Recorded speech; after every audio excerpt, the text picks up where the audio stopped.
来看家己新港的铁路公园，这是对台糖铁路北港线的新港站来改建。即马为着要记录这段在地历史，新港文教基金会呢是来邀请到艺术家李文静，伫遮呢来起造一个会当耍、佮会当认捌历史的展览区域。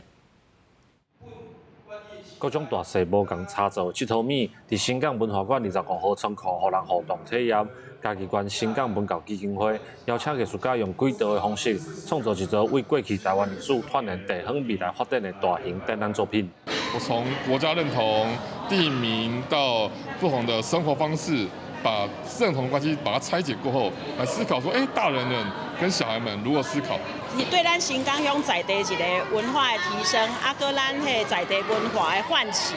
新港文教基金会表示，新港的铁路公园原底是台糖铁路的新港站，为1980年废站了后，经过地方人士甲在地社团的付出，才伫2001年来启用这个公园。这个过程受到这届展览的艺术家认同，所以才用轨道甲地方认同的主题设计这届展览。很多小孩子其实他已经忘记那个记忆，他不知道那个东西。